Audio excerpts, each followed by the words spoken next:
The producers didn't believe in the success of this low-budget film, which was made by a first-time director with little-known actors, but it managed to become a box office hit and spawned a franchise that has been making new films for about 30 years. Movies Inside Out presents. Today we're going to talk about Bad Boys, the 1995 police action comedy that launched director Michael Bay into big cinema. Why was the script written right on the set? On what did the director have to spend a quarter of his fee? And what almost jeopardized the filming of the climactic scene? You will get the answers to these and other questions right now. Bad boys, what you gonna do? What you gonna do? The creation story. The story of Bad Boys began in 1993 when previously successful producers Don Simpson and Jerry Bruckheimer, after several years of hiatus, decided to work on a new film that would bring them back into the movie business. The fact is that in the 80s, Simpson and Bruckheimer produced such hit pictures as Flashdance, Beverly Hills Cop, and Top Gun. Impressed by the producers' incredible knack for successful projects, the Paramount Picture Studio decided to sign a near-perfect contract with them, under the terms of which Simpson and Bruckheimer were given a budget of $500 million to shoot several films. At the same time, they remained in full creative control. The first movie released under the contract was Days of Thunder. On the set of this movie, the producers met Michael Bay, who at the time was quite a famous clip maker and director of commercials, who could achieve great results with a small budget. Simpson and Bruckheimer approached Bay to direct a music video for the song Hearts in Trouble by the band Chicago, which was included in the soundtrack to Days of Thunder. The producers were very happy with the music video, but the movie itself failed to make a profit and received mixed reviews from critics. Disappointed by the failure, Paramount hastily terminated the contract with Simpson and Bruckheimer, after which they went off the radar for a while. In 1993, the producers decided to return to the world of big cinema. After looking at many scripts, they settled on George Gallo's Bulletproof Hearts, which he wrote back in the early 80s. They decided to offer the director's chair to Bay, who agreed without hesitation, as he had long dreamed of making a feature film. However, Disney Studios, which at the time owned the rights to the script, was wary of financing a movie by producers with a questionable reputation and a first-time director. Plus, the script itself left a lot to be desired. At the same time, Disney planned to base a family comedy on it, featuring the Saturday Night Live stars Dana Carvey and Jon Lovitz. To see what Bay could do, Disney executives had him shoot test footage with Carvey and Lovitz. The studio was unhappy with the results, and the comedians decided not to waste their time on the troubled project, instead joining Nicolas Cage in Gallo's Trapped in Paradise. Disney also lost interest in Hearts, and the project was shelved. However, in 1994, Simpson and Bruckheimer's colleague Lucas Foster somehow managed to convince Columbia Pictures to buy the rights to the script from Disney for $3 million. Columbia executives decided to make a comedy action movie instead of a family comedy, and to make the main characters African American. They also went with a new title, Bad Boys. The studio wanted to start shooting as soon as possible, but didn't intend to allocate a large budget, as they didn't expect a significant success at the box office. The management allocated $9 million for the movie and gave the producers 2 months for pre-production. During this short period, they had to rework the script, as well as select the cast and crew. The script was improved by Michael Berry and Jim Mulholland, who specialized in writing jokes for the late-night shows of Johnny Carson and David Letterman. However, the studio and the director were not satisfied with their ideas, so they asked Doug Richardson, co-writer of the script for Die Hard 2, to create the final script. According to Bay, they only had $10,000 to rewrite the script, so they had to make do with people who agreed to do it for this amount. And while the screenwriter tried to perfect the script, the producers began the casting process. Casting. At first, Columbia considered Eddie Murphy and Wesley Snipes for the lead roles, but the high-paid stars showed no interest in wasting their time on a questionable low-budget movie. Then, the top contender for the role of Marcus Burnett was Martin Lawrence, known for his comedy show Martin. However, finding a suitable candidate for the role of Mike Lowry proved to be more of a challenge. The role was first offered to Arsenio Hall, however, he turned it down. He later called the decision one of the worst mistakes in his career. Lawrence Fishburne could also play Mike, but he was unable to join the cast because of his role in the thriller Just Cause. Then, Michael Bay invited Will Smith to play the second lead role. By that time, he had a successful career as a rapper, appeared in several hit movies, and starred in the popular sitcom The Fresh Prince of Bel-Air. The studio offered him a fee of $2 million, and fortunately, the actor agreed. Thus, the casting of the main male roles was finally completed. There were a few actresses who would accept the lead role for a meager fee, and eventually the director and producers settled on Tay Leone, who had previously played the lead role in the sitcom Flying Blind. The studio didn't want to approve a very obscure actress for the role of Julie Mott, but when all the better-known contenders, such as Marissa Tomei, turned it down, they were left with no choice. Julie's friend Max was played by Karen Alexander, a famous model in the 80s and 90s, and the role of Hacker Fletcher was played by former basketball player John Sally. But the best part is that in the late 80s, he played for the Detroit Pistons, a team that was nicknamed Bad Boys. For the role of Fouget, they chose a rather famous actor, Checky Cario, who most often portrayed French people in Hollywood movies. Captain Conrad Howard was played by Joe Pantoliano, who later appeared in The Fugitive with Harrison Ford and rose to fame in 1999 with his role in The Matrix. The role of Captain Allison Sinclair was played by Marg Helgenberger, known for CSI Crime Scene Investigation. Curiously, Vic Manny, who played one of Fouchet's bodyguards, was actually a bodyguard for producer Don Simpson, who hired him after threats from the mob. The filming process. The filming of Bad Boys began on June 27, 1994 in downtown Miami. They chose this city as the main place of action, although the events were originally supposed to unfold in New York. Among the filming locations were the Tides Hotel in South Beach, the Baltimore Mediterranean Hotel, and the Dade County Courthouse. The second floor of the Alfred I. DuPont building became a police station, and a cargo ship on the Miami River became a laboratory for the production of illicit substances. The climactic hangar scenes were filmed at the Miami Opa-locka Airport.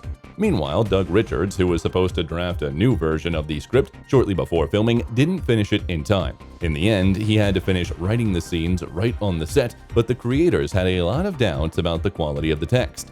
Since hiring a new screenwriter was not an option, Michael Bay decided to use only the main plot points, and in the dialogues, he relied on the improvisational talent of the actors and often contributed his own ideas. For example, the director encouraged Smith to call Lawrence a bitch during the filming of one scene, knowing that it would make him genuinely angry. A nagging wife. I'm a nag. I'm nag. Lawrence also didn't expect Leone to call him gay, and his confusion in this scene was completely natural. I thought that maybe you were gay. According to Bay, despite numerous edits to the script, it was still too white and centered around Carvey and Lovitz, so he allowed the actors to adjust any described situations where they would have acted differently in real life. After reading the script Richardson was working on, Don Simpson wrote 85 pages of notes explaining what was wrong with Bad Boys, realizing that the film would not be at all as it was intended. Simpson even suggested Bruckheimer to remove their names from the credits, especially since at the time they began work on the military action thriller Crimson Tide. With Tony Scott taking the director's chair and Denzel Washington in the lead role, it's no surprise that the producers paid much more attention to this project, expecting it to be their comeback movie. Getting ahead of ourselves, we should know that they were wrong. The producers barely interfered with the filming of the almost hopeless Bad Boys. Simpson was rarely seen on the set, and Bruckheimer was morally supporting Bay rather than controlling him. Bruce S. Pustin, an executive producer who was responsible for keeping the production within budget, appeared in the movie in a cameo as a murdered ventilation engineer. Michael Minartis, a special effects supervisor who has already worked on such films as Die Hard 2, Ghost, and Speed, was responsible for the pyrotechnics and weapons. The stunts were staged by Kenny Bates, with whom Michael Bay had collaborated many times on music videos. However, the studio didn't allow Bay to involve other good friends in the creation of the movie, believing that it would be much cheaper to hire a local team. At the same time, for a long time, Miami filmmakers didn't take the young director and his methods seriously. They changed their opinion only after seeing the first edited scenes. By the way, back then, incredibly fast editing was not part of the director's style, but a necessity. The thing is, most of the sets were very cheap, and Bay decided that he could hide it from the audience with the lightning-fast cuts. The scene in which a thug flies out of the plane in an explosion was supposed to be the climax, and it took a relatively long time to prepare. However, on the day it was supposed to be filmed, it rained. Michael Bay asked Bruce Pustin to reschedule filming, but the latter stated that they didn't have the money for another shooting day. However, Bay realized that this shot was very important for the film and decided to pay the crew overtime himself, allocating $25,000 of his already very modest fee of $100,000. By the way, the director was still unhappy with the execution of this scene, as well as the car chase following the club scene. In order to save money, the director also used his personal car on the set. He owned the very Porsche 911 that Mike was driving. After filming, Bay decided to sell this car, and it changed several owners before returning to the director in 2014. Boucher drove a Shelby Cobra 427, one of the fastest muscle cars in the world. However, during the filming of the scene where Cobra pulls out of the airplane, it sustained significant damage and broke down. Of course, they couldn't afford to buy a second car like that, nor could they reschedule the shooting, so Bay had to resort to new tricks. The car was filmed only from certain angles to hide the damage, and in the shots of the driving, the vehicle actually remained stationary. They added the motion in post-production. Interestingly enough, while filming the fight scene in the club's restroom, the director was most concerned about not hurting the fish that were spilling out of the broken aquarium. He later recounted that he couldn't even remember what kind of fish they were, but their safety was paramount at the time. The shooting was not without injuries. For example, during the filming of action scenes in the hangar, a stuntman hit Tay Leone in the jaw with the butt of a rifle. The actress said that her legs instantly gave way and she fell down, losing consciousness. Leone was immediately rushed to the hospital, and she thankfully recovered quickly and returned to the set. According to the actress, the filming of Bad Boys was so exhausting that she even considered quitting the film industry. In the last days of intense filming, Will Smith decided to get on Bay's nerves. He refused to say that his character loves Marcus for quite a while. The director and the actor argued about it for several hours, and as evening approached, Bay gave in and told Smith to do whatever he wanted. After that, Will changed his mind and decided to say the words. Не дивися на мене. Так, я сказав, що люблю тебе. Furthermore, the actor flat out refused to star topless in the chase scene after Julie's kidnapping, and Bay only managed to talk Smith into appearing in an unbuttoned shirt. During post-production, they held a test screening of Bad Boys for studio executives and a focus group. The first viewers enjoyed the movie but did not find it funny enough. Encouraged by the success, the producers allocated another $2 million to shoot a few additional scenes. The new episodes were designed for comedic purposes and were shot a few weeks after the main filming was completed. For example, among those scenes was an episode in a store where the characters demand candy and gum, which was pure improvisation by Smith and Lawrence. Ти бачиш, який я збуджений? Це означає, що це серйозно. Bay also wanted to make the introduction of the main characters more interesting and came up with an opening scene in which Mike and Marcus are held at gunpoint by two carjackers. It was filmed in Los Angeles. The director later showed this scene to his mother, who didn't like that Mike and Marcus used too much profanity. Then, the director decided to humor his mom and re-edited the scene, cutting out a few swear words. The director also asked Martin Lawrence to mess around with the equipment in the gym scene, though it was originally supposed to focus only on Mike and Max. And of course, all the footage of Marcus trying to box and lift weights was improvised on the spot. By the way, as a teenager, Lawrence was quite a promising boxer. There are a couple of references to famous movies in Bad Boys. For example, Marcus repeats the Terminator's catchphrase, I'll be back. and Mike compares his friend to Morgan Freeman's character from Miss Daisy's Chauffeur. It's also curious that in the basketball game scene, the characters say that Michael Jordan has retired. This was not the case at the time of filming, but a month before the movie premiered, he did decide to retire from professional sports. Also at the beginning of the movie, Marcus says that he doesn't eat at Denny's because he doesn't like the service there. The staff of this restaurant chain was repeatedly accused of racism in the 90s. The original music for the movie was composed by Mark Mancina, who had previously worked on the score to Speed, but the title song was a track by reggae band Inner Circle, which was released back in 1987 but went unnoticed. In the early 90s, the song gained popularity after it was featured in the opening credits of the long-running documentary series Cops, before ending up in Bay's movie. Movie mistakes and errors. Now we're going to count the mistakes and errors of Bad Boys. Let us know in the comments what was the most noticeable discrepancy when you watched the movie. So in the first few minutes of the movie, the thugs initially threaten Marcus by holding a gun right in front of his face. But in the next shot, it moves much farther away and then is back near his face. In the same scene, you can see a crew member with a microphone in the reflection on the car door. When the robbers crack the frozen lock and remove the chain, you can see a splinter break away from the bars, which means the props were wooden. At the police station, Captain Howard was just about to enter the cell, but as the frame changes, he keeps standing next to Mike like nothing happened. When Mike and Marcus enter the ventilation engineer's house, they start to smell the corpse odor only after getting close to his body, although in reality, they should have smelled it as soon as they opened the door. Also, police officers would never leave their fingerprints at a crime scene. When shooting Max, Fouché uses a pillow to muffle the sound of the shots, but seconds later he shoots Eddie without the pillow, not worrying that anyone will hear them. Equally strange is the fact that Fouché kills Eddie and Max for fear that they will lead the police to him, but he is not afraid to leave a bag of illegal substance at the scene of the double murder, thus linking the two cases. The flower on Marcus's desk looks more or less colorful depending on the shot. Also, when Fouché comes to Max's house to kill her, it's still the middle of the day outside, but just a few minutes later, it gets dark. Marcus comes home with an engagement ring on his finger. However, his wife asks why he isn't wearing the ring, and right after that, it does indeed disappear from Marcus's finger and he pulls it out of his pocket. In a scene where Howard is playing basketball, Mike is holding a blue ice pack, but it mysteriously disappears during a shot change. It's very weird that Mike's gun is kept at home in an ordinary locker, and also that it was just the two of them, Mike and Marcus, who went to apprehend Fouché's gang. In one scene, Mike is looking at the feet of the dancer, and her shoes and nail polish change in different shots.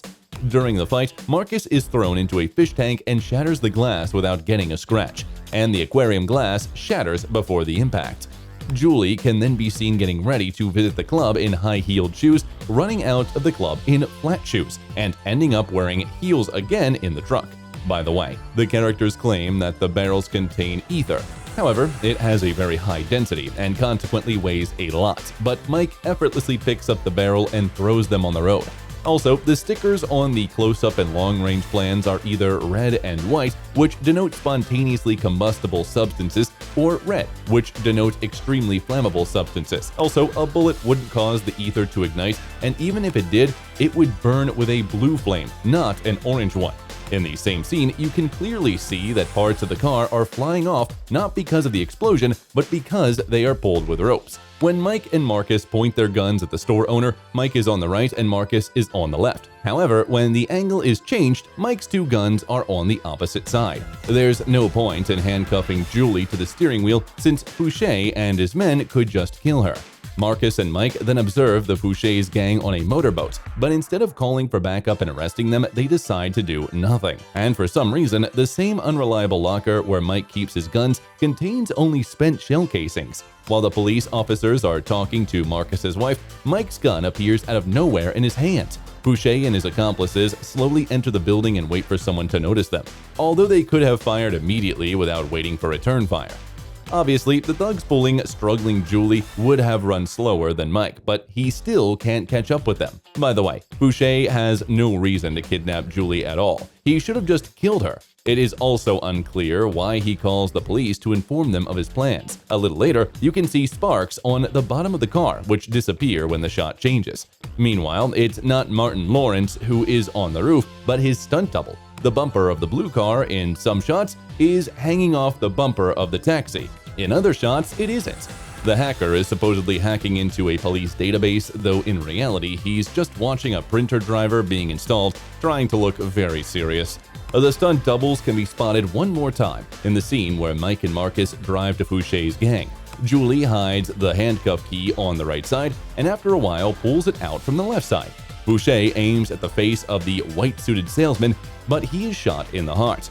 The airplane windows in the hangar are covered with foil, which disappears after a couple of seconds. Marcus turns the steering wheel too forcefully, which doesn't match the actual movement of the car. Also in the wide shot, it looks like there are only police officers in the car, while the close-up shows Julie as well. Also at the beginning of the movie, Marcus is outraged that there is no back seat in the car, even though Julie sits in that very seat. The partners cut Fouché's car close to the concrete barrier, but it still manages to turn around a few times and drive a bit before crashing into the wall.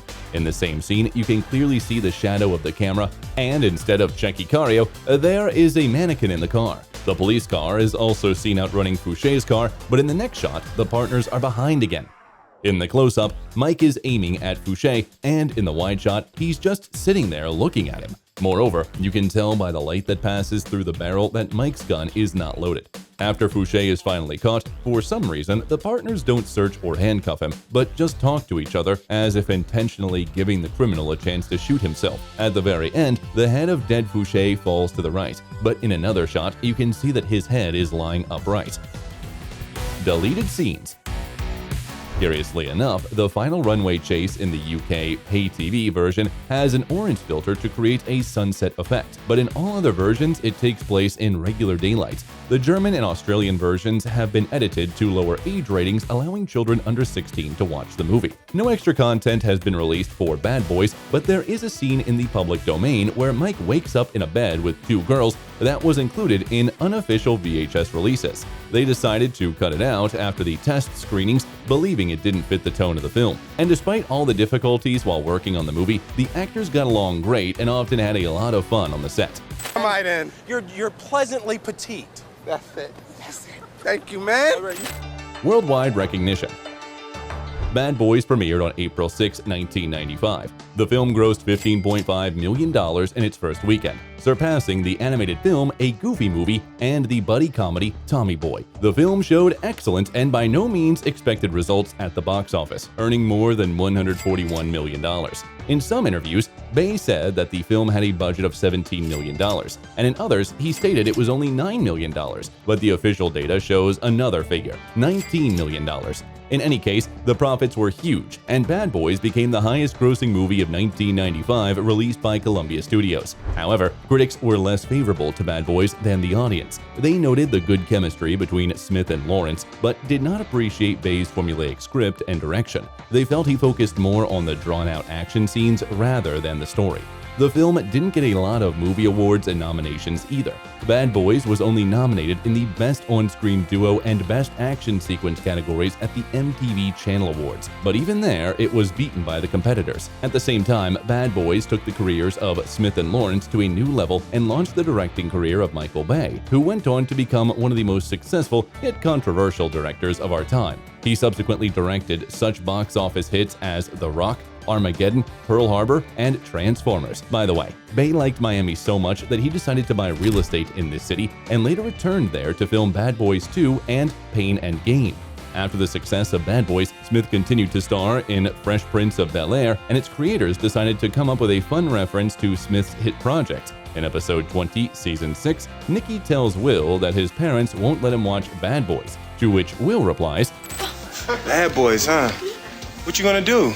In August 1995, it was reported that producers Jerry Bruckheimer and Don Simpson were planning to make a sequel to Bad Boys. Soon, Tom Day finished the final version of the script and was about to make his directorial debut, but in 1997, plans were canceled as Columbia executives were once again unhappy with the script. Over the course of several years, many writers reworked the script, and then Bay rejoined the team, and ultimately Bad Boys 2 was released only in 2003.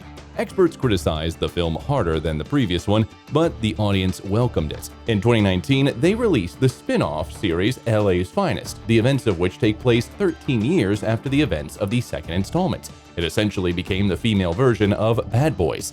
The audience had to wait even longer for the third movie of the franchise, Bad Boys for Life. It premiered in 2020. This time, the directors were Belgians Adil El Arbi and Bilal Fallah. Both critics and audiences loved the movie. It grossed $426 million, a record for the franchise, which in turn influenced the decision to release a fourth installment. The film, Bad Boys Ride or Die, also directed by Adil and Bilal, was released worldwide on June 5, 2024.